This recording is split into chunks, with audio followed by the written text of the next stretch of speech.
It's a race that covers 1,000 kilometers of thick Kalahari desert sand. It takes 3 days to complete, pushing the crews in the Donaldson Championship and the vehicles they campaign to the absolute limit, and sometimes beyond. Welcome to part 2 of our coverage of the most iconic motor race on the African continent, the Toyota Kalahari Botswana 1000 Desert Race.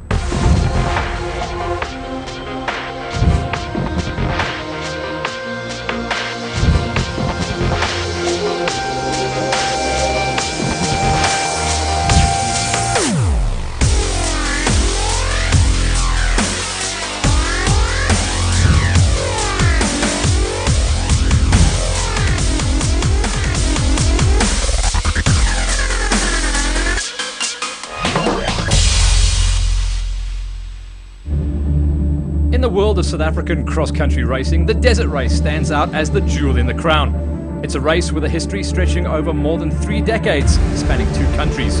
For most of its life, the Desert Race has been sponsored by Toyota South African Motors, and the manufacturer has always fielded a strong team in the event.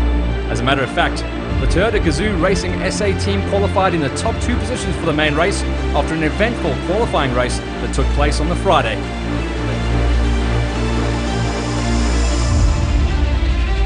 For the past 2 years, the Desert Race has been based around the southern Botswana town of Duneng.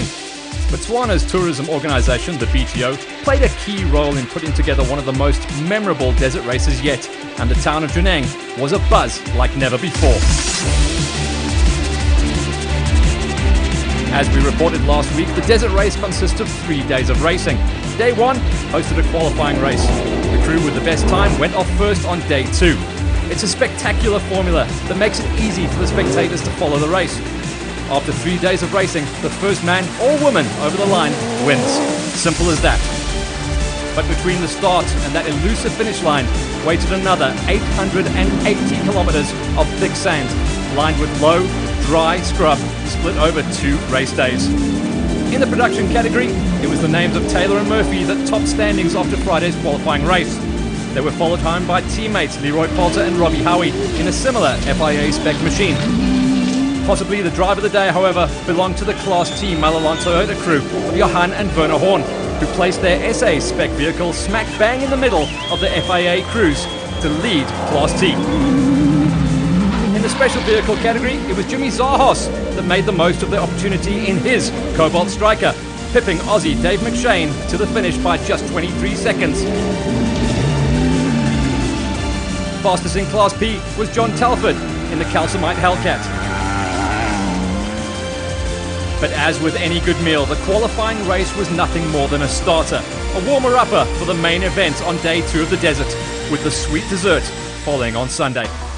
But there was a hell of a lot of racing to do between the end of qualifying and the checkered flag on Sunday. Join us after the break as we bring you all the action from the Toyota Botswana Kalahari 1000 Desert Race.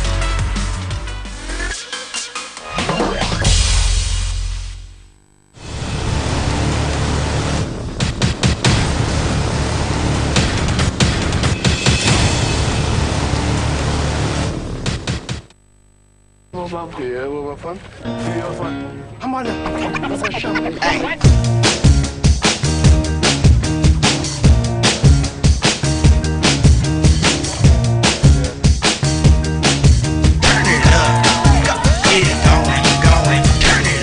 Gamu, supper time.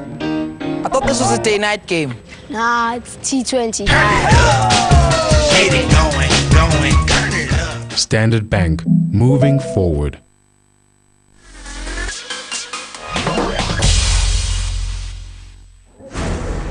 The Desert Race has a reputation as the toughest event on the calendar, so there must have been some angst and trepidation as the crews lined up for the start of the first of 2 full-on race days. Saturday's loop featured the western part of the 2016 Desert Race route, and it was a hairy one, to put it mildly. First off the line at 8:30 on Saturday morning was Toyota Gazoo Racing SA's Anthony Taylor and Dennis Murphy in their Toyota Hilux. The pair had a stonking qualifying race the day before, and right from the get-go, it was clear that Taylor was a man on a mission. When he passed our camera early in the loop, the man had madness in his eyes. But a misunderstanding with the time card after the 20-minute service saw the pair lose valuable time, and then they were penalized by 15 minutes, putting a damper on what would otherwise have been a spectacular drive. With teammate Taylor tumbling down the order, the road was open, quite literally, for Leroy Poulter and Robbie Howie to pin their ears back and do what they do best. The pairing completed Loop 1 with a healthy overall lead and stretched it out even further during Loop 2, comfortably winning Race 1 in the process and putting themselves in pole position again for the final day. Yeah, magic day for us. We had to push really hard this morning. We thought we could catch up to Anthony before we got to the new part, and we managed to just get into his dust. The new part, I could see he was taking it a bit easy trying to find the road, which had helped us get closer to him, and I managed to get past him there. Halfway through Loop 1, the Horn brothers from Malalon were still busy extending their Class T advantage over the hard-charging NWM Ford Ranger of Chris Visser and Ward Huxtable. But none of this would last for either of the Class T protagonists. Johan and Werner Horn's Toyota Hilux broke a component late in Loop 1, and although they managed to reach the DSP after receiving some help from the locals, the brothers lost around 2 hours and all hope of a good result. Halfway in the second loop, we broke a lower wishbone. So yeah, no, it's a sad day for us. This meant that Chris Visser took the Class T lead, but he too ran into trouble when the Ford Ranger broke a drive shaft on both loops, reducing the former champion steed to just two-wheel drive. And that's not what you want in these sandy conditions. But Visser is a former champion for a reason and still brought the Ranger home in second place in the Class T standings. Meanwhile, Zimbabwean Konrad Rautenbach and German co-driver Dirk von Zietewitz in the hot seat was finding his feet in the world of cross-country motor racing as he steadily battled his way through the field to move up into second position in Class FIA.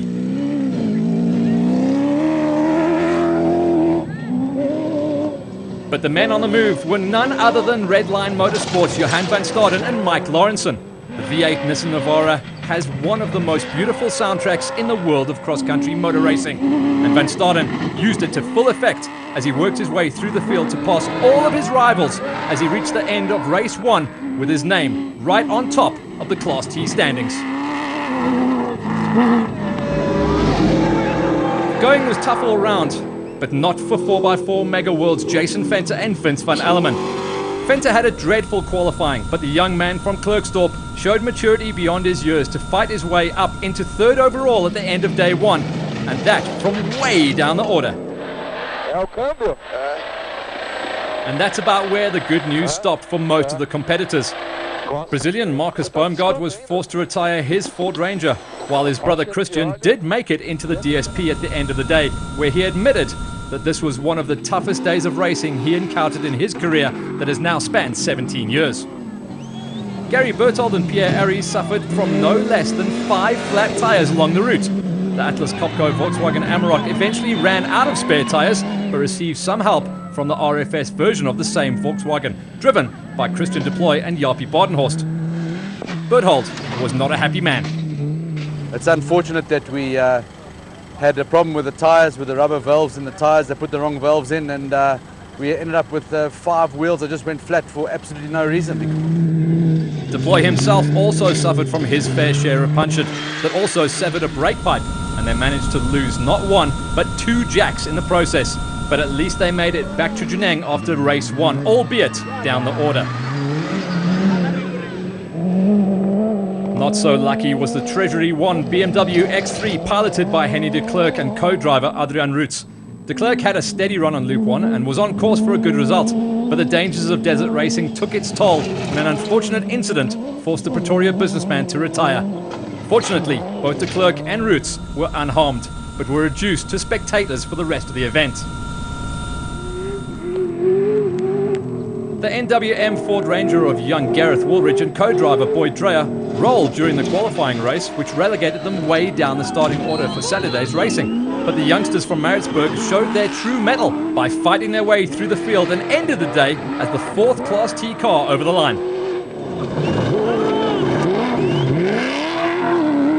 The terrain was really taxing on the car. See, everyone's cars have got a lot of battle scars, so...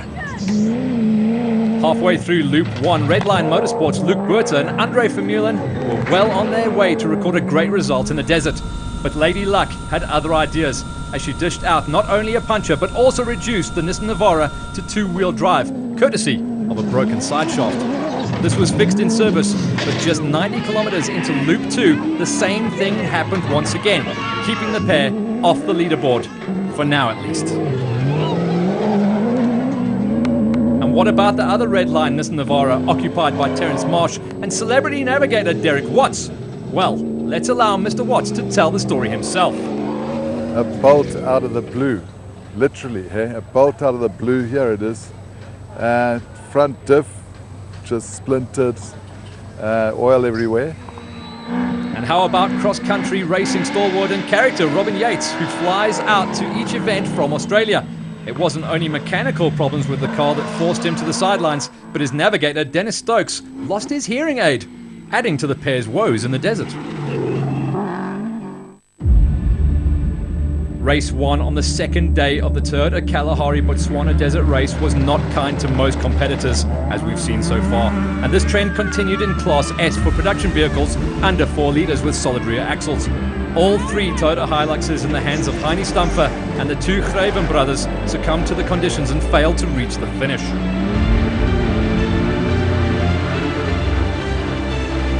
And here is confirmation of Poulter's victory in Race 1.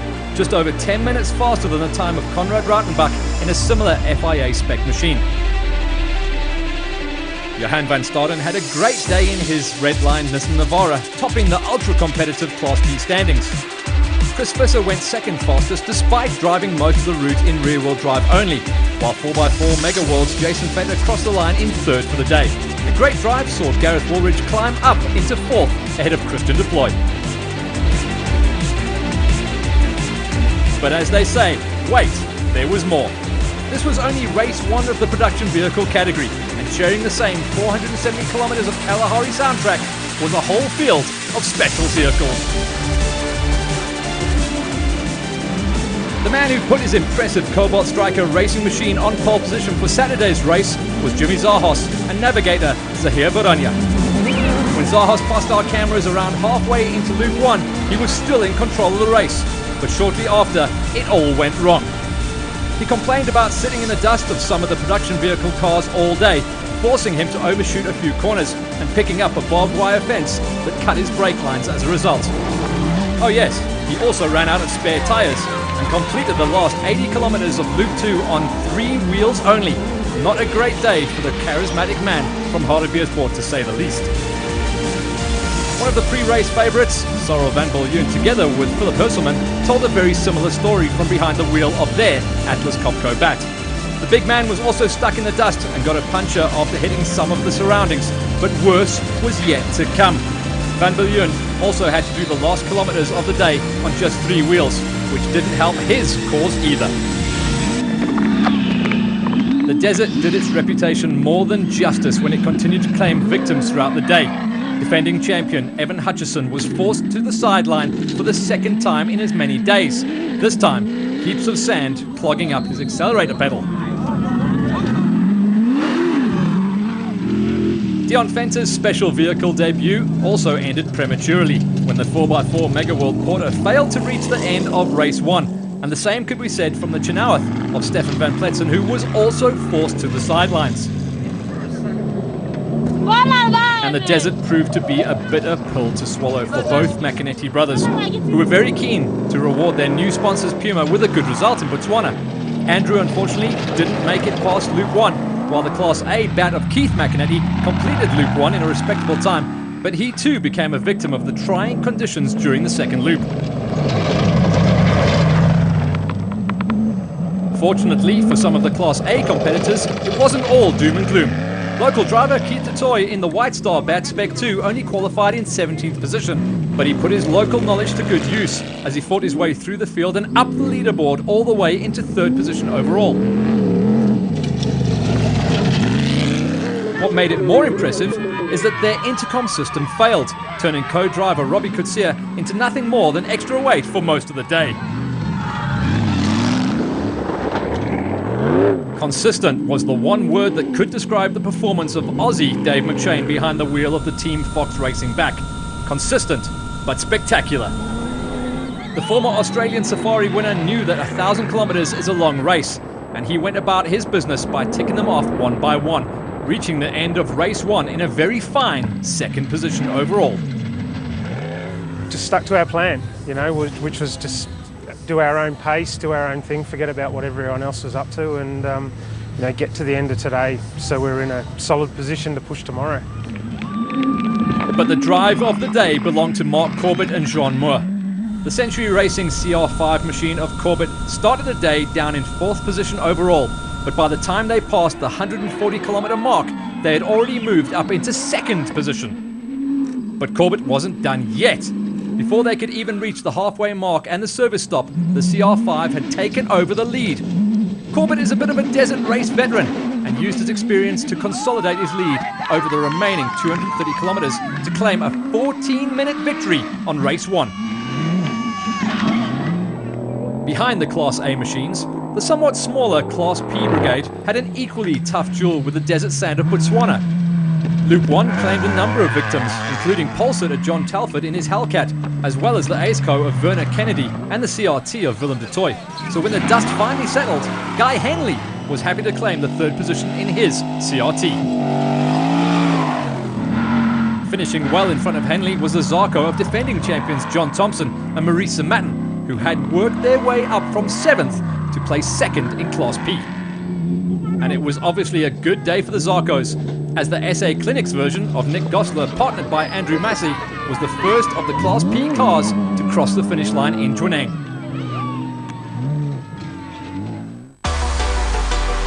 So it's the name of Mark Corbett that topped the overall special vehicle standings after race 1 of the much feared desert race in Botswana, ahead of the Aussie Dave McShane. Local threat Keith Totoy was holding on to 3rd, ahead of Cyril van Biljon and Jimmy Zahos, rounding out a strong top 5. Nick Gosler topped the charts in the Class Ps, ahead of John Thompson, with Guy Henley, the first of the CRTs, in 3rd place. Grant Watkins and Hendrik Ace rounded out the top 5. The 2016 Toyota Kalahari Botswana 1000 Desert Race reached its climax when the crews tackled the final day of the marathon event. Join us after the break to see who came out on top. Welcome to History in Motion for the 3rd round of the historical tour as we bring you all the action from the Desi Raceway in Port Shepstone.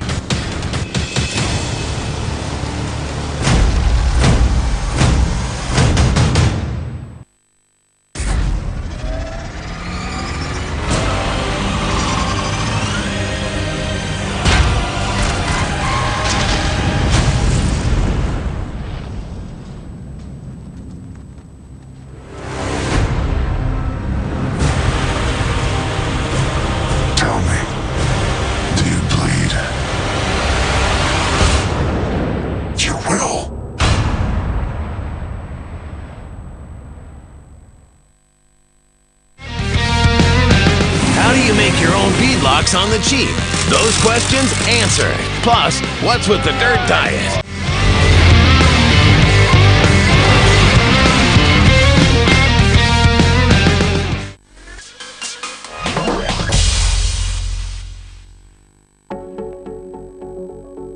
This was it, the final day of the Toyota Kalahari Botswana 1000 Desert Race. And after a 120-kilometre qualifying race on Friday, a 460-kilometre race on Saturday, the crews only had another 400 kilometres between themselves and the finish line on Sunday. Unfortunately though, for a number of crews, the qualifying as well as race 1 had already taken its toll, and although a few of them returned to take on the final day, their overall results were severely compromised by not reaching the finish line on the day before. One such crew was the FIA-spec Redline Nissan Navara of Terence Marsh with celebrity navigator Derek Watts, who for once spent a Sunday in an environment very different from the Carte Blanche studios. Yeah, the guys are saying it's the toughest for years, so imagine what it was like for me. This long stretch of misery, bouncing around in that cab. And after slogging their way through the first 2 days of the race, it all came to an end for the Horn brothers from Malalon, who were forced to park their Toyota Hilux together with the Atlas Copco Volkswagen Amarok of Gary Berthold and Pierre Aries. The sand was simply too much for the car and caused the gearbox to overheat on loop 1 of the final day. And after a perfect run so far, things also went south for the consistent Johan van Staden. The Redline Nissan Navara started the day in the lead of Class T. The persisting power steering problems coupled with a rock that came through the windscreen forced van Staden to call it a day. Time then to count down the ones who did manage to reach the finish after the toughest race of the year. And it was Christian Deploy who stuck to his guns when he brought the RFS Amarok home to claim 5th position in Class T. Deploy had a difficult weekend, but the same could be said for young Gareth Woolridge, who first rolled on Friday, fought his way up the field on Saturday, and completed most of Sunday with only 2-wheel drive. A character-building exercise for the young man who went on to claim 4th in Class T. And through all of this, Luke Buerter and experienced co-driver Andre Vermeulen kept their heads down to reach the finish behind the wheel of their Redline Nissan Navara. Not only was this Buerter's first ever finish of this iconic event, but a brilliant 3rd place was also his first ever podium in the competitive Class T of South African cross-country motor racing. If Buerter was ecstatic, Chris Visser was simply relieved. The former champion and NWM Ford Ranger driver had his fair share of problems over the weekend, including having the car fall off the jack whilst changing a tyre. But the big man from Vryburg in the northwest was happy to cross the line and to bag the points that came with 2nd in class. This meant then that the win in Class T was all about the determination of youngster Jason Venter in the 4x4 Mega World Toyota Hilux. Venter had a shocker of a qualifier on Friday, but drove brilliantly to recover on Saturday. He started the final day in 3rd and kept his nerve and kept his nose clean to shoot past his rivals and straight up onto the top step of the podium, taking the win in Class T for his 2nd victory of the season. While Venter recorded an emphatic Class T victory, someone still had to win the overall race. And with 3 Toyota Gazoo Racing SA Hiluxes topping the charts at the start of the final day, chances were good that the Toyota-sponsored desert race could turn into an epic event for the manufacturer. And it did just that. At the start of the event, cross-country rookie Konrad Rautenbach asked what the secret is to having success in this tough sport. The answer given to him was to not stop or not to get out the car. He clearly took this advice to heart, as a clean run with no major problems was good enough to earn him 3rd position and a step on the podium. And was it not for a 15-minute penalty received the day before, Anthony Taylor would probably have tried to fight for the victory here in Botswana, something which he has achieved many times before. This time, however, the former champion drove a near-perfect race to climb his way up the leaderboard on the final day and straight into 2nd position overall.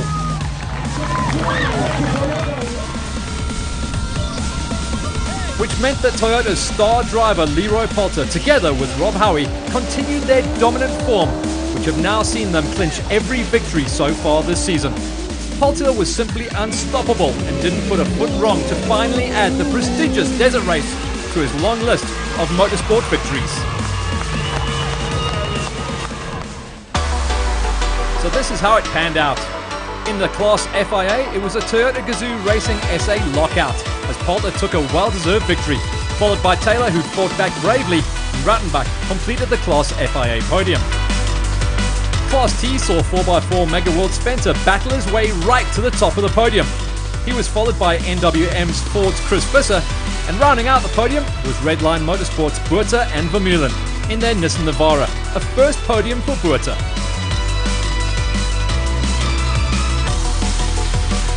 So a fairy tale ending for Poulter in the one category of cross-country racing, but what about the other?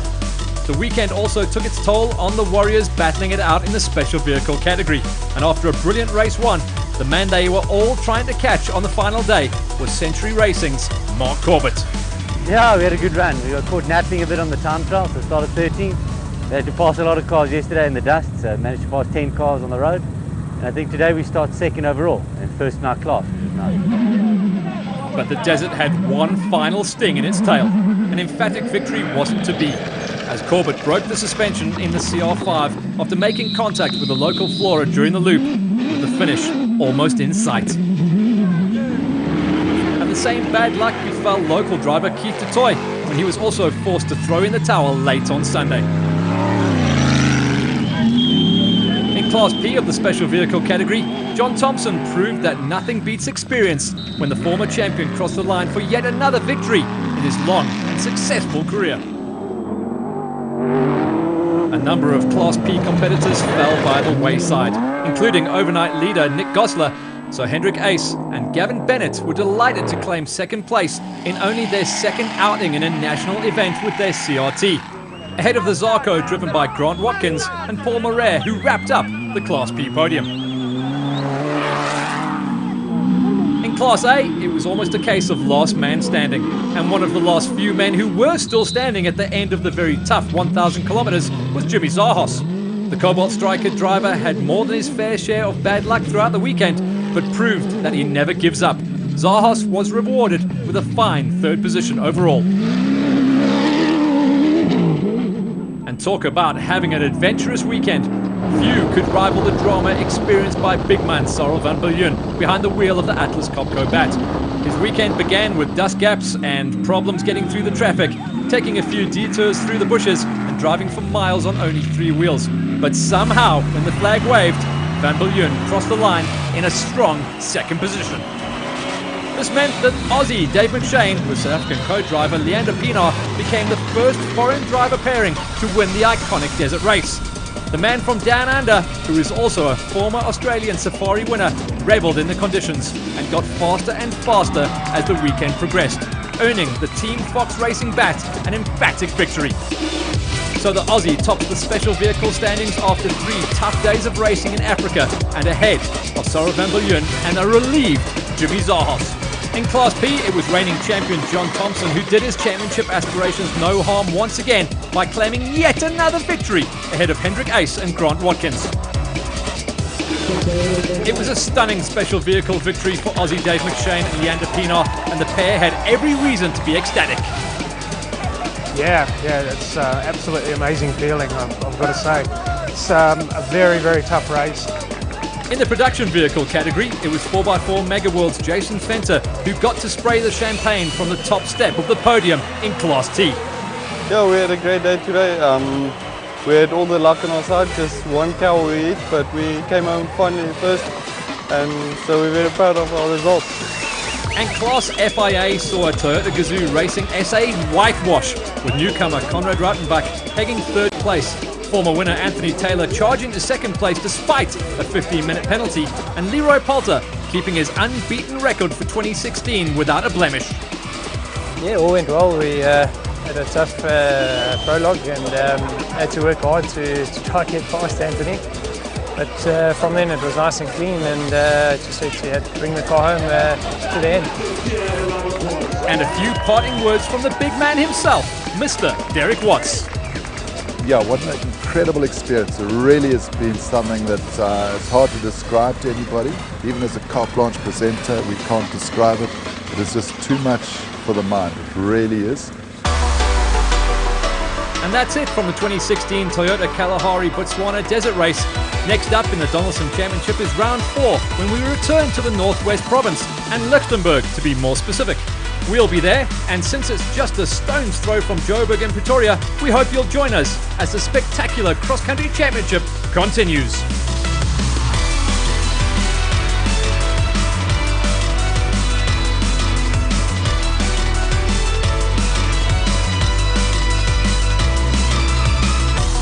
All the cross-country action from the Toyota Kalahari Botswana 1000 Desert Race was brought to you by Donaldson in association with Force Fuel, Ford, Toyota and Tire Rack.